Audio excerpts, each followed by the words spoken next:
আসসালামু আলাইকুম। কেমন আছো সবাই? আলহামদুলিল্লাহ ভালোই আছো। সকাল, সকাল সবাইকে শুভেচ্ছা। এই তো আমি সকাল, সকাল রান্নাঘরে ঢুকে গেলাম। এখন নাস্তা বানাতে হবে, টিফিন বানাতে হবে। ওই নাস্তা টিফিন একই দিব। আসলে আমার ছেলে-মেয়ে সকালে তেমন একটা কিছু খায় না। মাঝে, মাঝে একটু টিফিন নেয়, মাঝে মধ্যে নেয়ও না। তাই ভাবছি করে দেই যদি একটু নিয়ে যায় বা একটু খায়। তাই সকাল, সকাল রুটি ভাজি এবং আলু ভাজি করতে চলে আসলাম। আমার মতন কে, কে রান্নাঘরে চলে এসেছো সকালে টিফিন বানাতে বা নাস্তা? সবাই একটু জানাবা প্লিজ।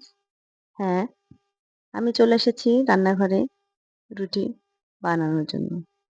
তবে একটা খবর শুনে খুবই খারাপ লাগলো। একটা বাচ্চা ক্লিনিক থেকে হারায় গেছে।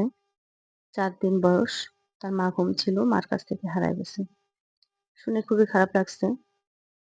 তবে যখন শুনতে পারলাম বাচ্চাটা আমাদের এলাকার ক্লিনিকে, তখন এত বেশি খারাপ লাগছে যে এলাকার কথা শুনে বেশি খারাপ লাগছে। যে কাছের থেকে, খুব কাছ থেকে হারায় গেছে। খুব খারাপ লাগছে। আপনারা একটু দোয়া করবেন সবাই।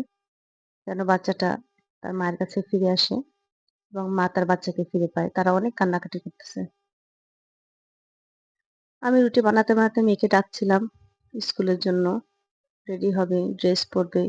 অনেক সময়ের দরকার। এর মধ্যে ও উঠে গেছে। ও উঠেই চিল্লাপাল্লা শুরু করে দিছে, "আমি কোনোভাবে নাস্তা খেয়ে যাব না, নাস্তা খেয়ে যাব না।" তবুও নাস্তা তৈরি করছি। তো শুরু যখন করছি খেয়ে তো যাবেই। এদিকে আমার আলু ভাজিটাও হয়ে গেছে প্রায়। আমি এখন রুটিটা ভেজে ওকে টেবিলে ডাকছি, তো আসছেই না। এদিকে ছেলেকে ডাকছি, উঠছে না। আসলে কেউই সময় মতন ওঠে না। ডাকতে, ডাকতে অনেক সময় সময় কেটে যায়। তবুও তো ডাকতে হয়। অনেক রাত করে ঘুমায় এবং সকালে খুব তাড়াতাড়ি উঠতে পারে না। মেয়েকে ডাকতে, ডাকতে কোনমতে টেবিলে এসে বসলো। একটা রুটিটা তো খাবেই না কোনমতে। অর্ধেকটার মতন খাইছে। তাও অনেক বকাঝকা করার পরে সে খেতেই চায় না। এই তো সে দেখেন একটু খাবার খেয়েই চলে যাচ্ছে। এখন সে রেডি হতে থাকুক। ততক্ষণে আমি তার টিফিনটা গুছায় দেই। যেহেতু একটা রুটি সম্পূর্ণ খেলো না, তাই একটা ডিম সেদ্ধ এবং একটা রুটি আলু ভাজি দিয়ে দিলাম টিফিনে। তা রেডি হয়ে গেছে। এই তো সে এখন স্কুলে চলে যাবে। আমার ছেলে স্কুলে চলে যাবে, আমি একদম একা। এই সকাল, সকাল আপনাদের সাথে একটু গল্প করলাম। খুবই ভালো লাগলো। কার, কার ভালো লাগছে কমেন্টে জানাবেন।